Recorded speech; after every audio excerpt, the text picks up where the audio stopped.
Okay, we're going to plant potatoes today. I actually saw online, maybe Facebook, I don't know. I think it was someone local, I hope it was someone local, said that they plant their potatoes on St. Patrick's Day. And that is so helpful to have like not a date. It's kind of like when you're driving and if you were to say like turn left at 26th Street or something like that, and I'd be like, I don't know what that means. If you were to be like turn left at the McDonald's, you'd be like, oh yeah, okay. Or probably out here it'd be more like turn left where the Kroger used to be. Do you do that? Do you give directions based on landmarks that are no longer there, but they used to be there? Because that is definitely a thing. We will refer to houses that like were burnt to the ground a long time ago. Oh yeah, I'm by the red house. It's like there's no house there. There's nothing there. But I digress. So these potatoes, they are happy to be growing. Right, so I guess I didn't finish that thought. So instead of saying like plant your potatoes on March 15th, it works better if you give me like a holiday. Like here in Kentucky, you do not plant your tomatoes out until after Derby. It's just a rule. Derby is the first Saturday in May.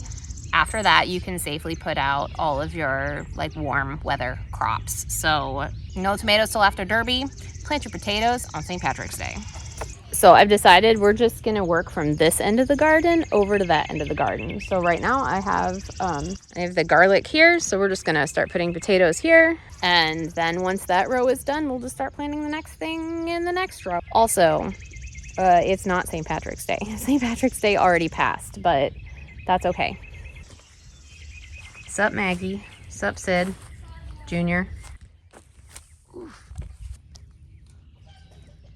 So while we plant potatoes, in spirit of St. Patrick's Day, which is already passed, I guess we'll share some broken Irish. I do take Irish language courses online, and I really enjoy them a lot. I think they're awesome. So, Giaglich, to which you will respond, Giasmurglich. Kehi Wiltu. Hopefully you will respond with, Tamegomai, Kehi Wiltusa. Of course, I will say, Tamego Hintak, Goromayagan. Fortunately, most of the other things I can say would be like, this is my brother, this is my sister, my parents' names are this. I have a big house. Also, just to be clear, we're only speaking Irish because we're supposed to be planting these on St. Patrick's Day, not because I'm like planting potatoes. Some interesting things about the Irish language. They put way too many letters into everything. It's very different from the other languages that I am familiar with. For instance, if you're reading like Spanish or German, you can pretty much read them. But if you were shown Irish, you would not really be able to just read it if your first language is just English without knowing some stuff. All right, we've just done 2 trenches. We'll just put some potatoes in there and cover them up.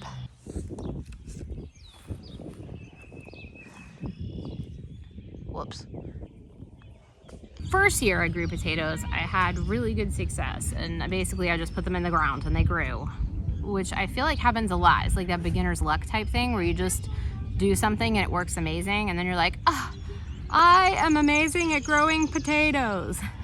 And then I feel like that was a couple years ago, and I have not had good luck with potatoes since then. So we're just gonna try to do it like we did it the first time. Throw them in the ground, wish them the best, good luck, and see how it turns out. Well, last time I planted them and then it was very cold, and I think it was very rainy and cold, and I think they rotted. And this year, I don't know about you, but where we are, like, spring is here. Now, of course, it could still snow. We've had snow on Derby before, so it's never too late for snow, I guess, but it feels like spring. Watch me eat those words in like a week. Ta-da! Now, because I know you're here for the gardening content, how far apart did I plant these potatoes? I'd say about a chicken apart. Varying sizes of chickens. These are more of a big chicken apart, whereas this would be a smaller chicken apart. Okay, so the rest of these are sweet potatoes from last year. This one, since it's like really keen on growing, we're gonna go ahead and stick this with the other ones that I'm gonna get slips off of and let it do its thing, and we'll get slips off of that. And then those I would not put out this early, just because while it is very spring-like, I don't 100% trust it. So we're gonna put them out a little bit later. Plus I don't have any good slips yet, so I need to wait for these to grow, but they'll grow pretty fast. We planted potatoes. Okay, so first of all, real talk. Is this how many potatoes you need to sustain your entire family? Heck no. The amount of potatoes that my family eats, pretty sure we would have to plant like this entire garden with potatoes. I need to reassess how many potatoes we need. But this is how many potatoes I had in the basement that were already just like growing. So I might go get some seed potatoes. I did have some of those at Rural King from my shopping trip yesterday. Or just so you know, these are just like from Kroger. Like these are just from the supermarket. You don't have to have like seed potatoes. You can just go get regular potatoes.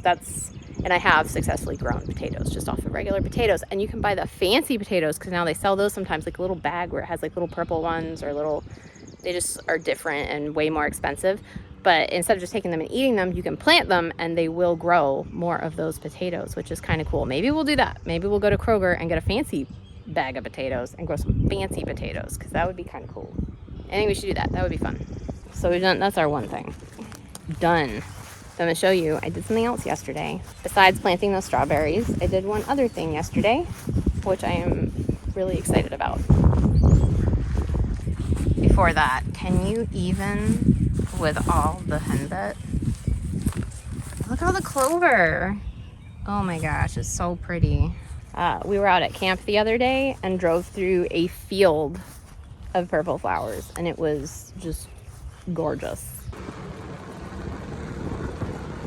Also, we saw a lot of wildflowers and saw some daffodils, and I was questioning. I was like, are daffodils wild? Why are they growing in this random field? Are there wild daffodils, or did somebody plant them here?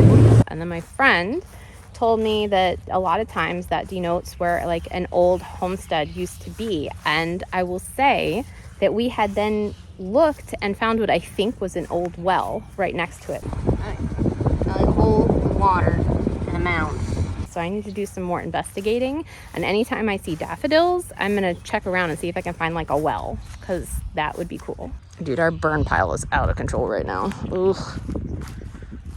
Do you notice anything different? We added a second bee box. There's no bees in it right now.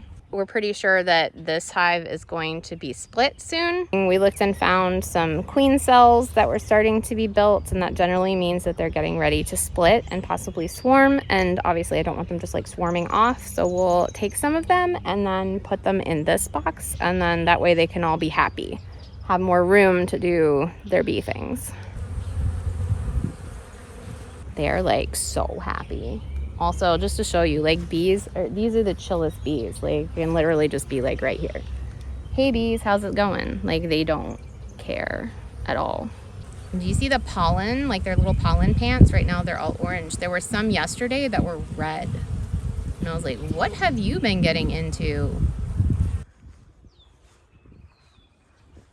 Thank you so much for stopping by, helping me plant the potatoes, and learning some Irish. Slán.